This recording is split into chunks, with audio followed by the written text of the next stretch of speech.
Anggota DPRD di sejumlah kabupaten di NTT yang mundur dan menang di Pilkada serentak 2024. Sobat, banyak sekali anggota DPRD di tingkat kabupaten memiliki keberanian dan dorongan yang kuat untuk maju dan memimpin daerah. Keberanian itu rupanya tumbuh dengan melihat sejumlah persoalan yang ada di daerah, misalnya korupsi, kemiskinan, pendidikan, kesehatan, infrastruktur yang menghambat lajunya kesejahteraan.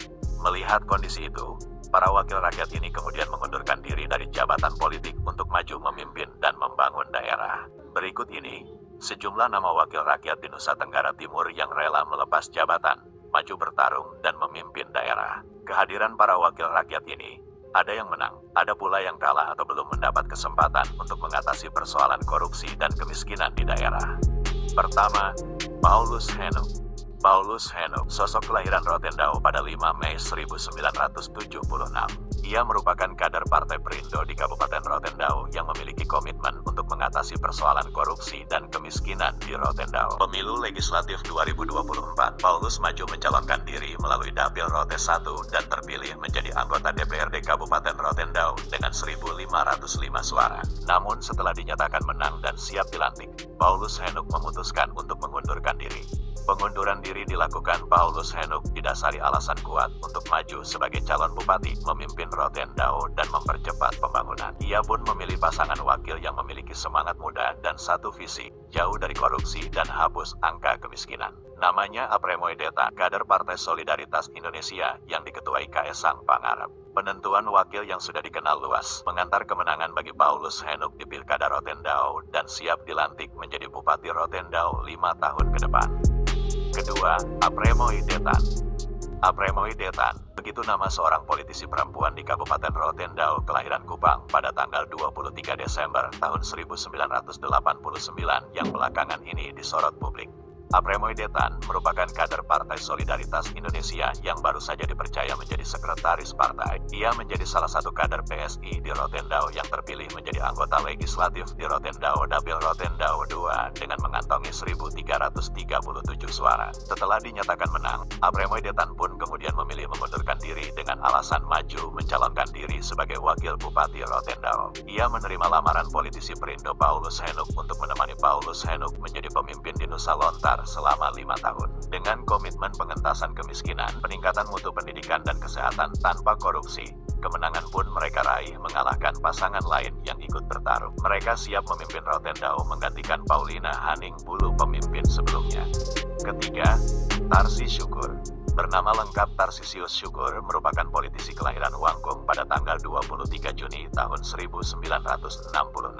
Ia merupakan kader PKB yang terpilih menjadi anggota DPRD di Kabupaten Manggarai Timur pada pemilihan umum legislatif 2024. Ia memilih mundur dan tak dilantik menjadi anggota DPRD periode tahun 2024 sampai tahun 2029 karena maju mencalonkan diri sebagai calon wakil Bupati Manggarai Timur mendampingi Andreas Agas. Keputusan politik untuk mundur dan maju bersama Andre Agas rupanya sangat tepat sehingga keluar sebagai pemenang. Tarsisius siap dilantik menjadi wakil Bupati Manggarai Timur 5 tahun ke depan.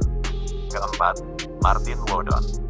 Martin Wodon, politisi kelahiran tanggal 30 Maret tahun 1974 di Kabupaten Sika. Wodon terakhir mendapat kartu anggota Partai Demokrat di Kabupaten Sika lalu maju pada pemilu legislatif 2024. Sebenarnya bukan baru kali ini ia mencalonkan diri sebagai calon legislatif, hanya saja berbeda partai. Kali ini melalui jalur Demokrat, ia diterjunkan di Dapil 1 Kota Maumere yang meliputi Alok Barat, Alok Timur, dan Palude. Ia pun berhasil meraih 1.225 suara dan dinyatakan menang.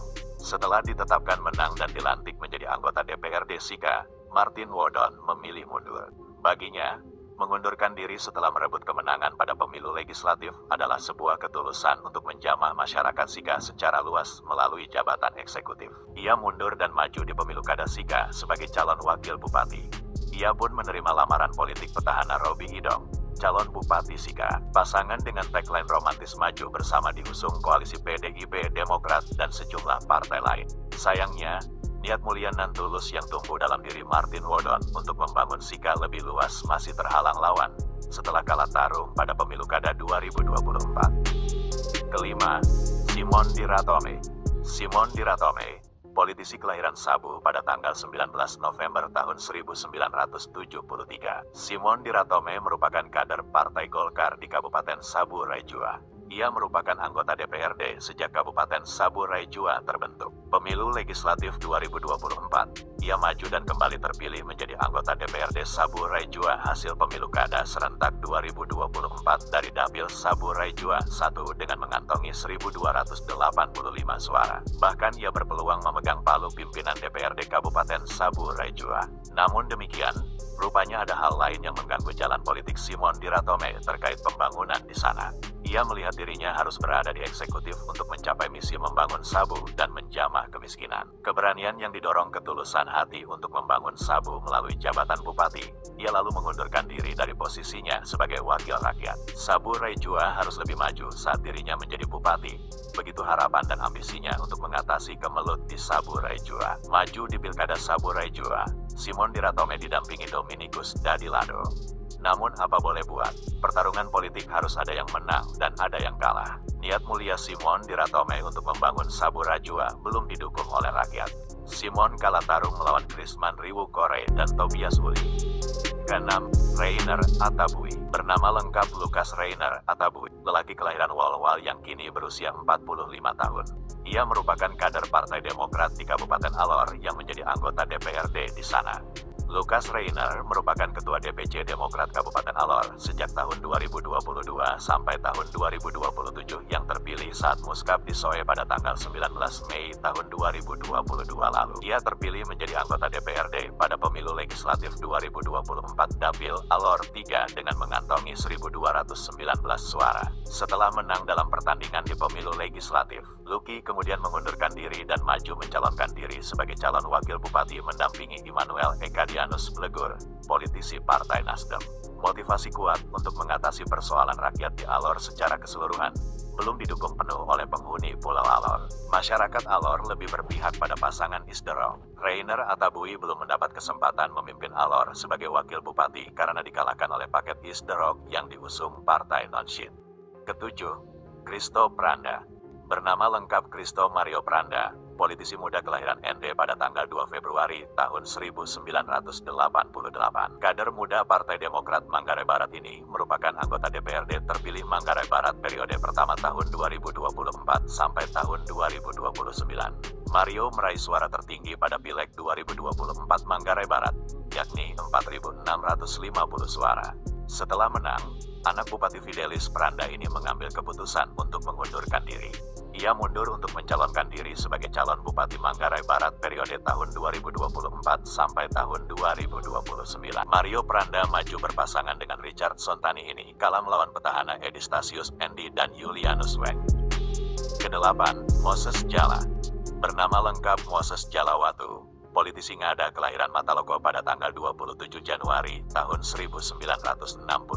Moses merupakan kader Partai Nasdem yang kebetulan dipercaya menjadi Ketua DPD Nasdem Kabupaten Ngada. Sejak berada di Nasdem, dirinya terpilih menjadi anggota DPRD Ngada 2 periode, yakni periode tahun 2019 sampai tahun 2024 dan periode tahun 2024 sampai tahun 2029.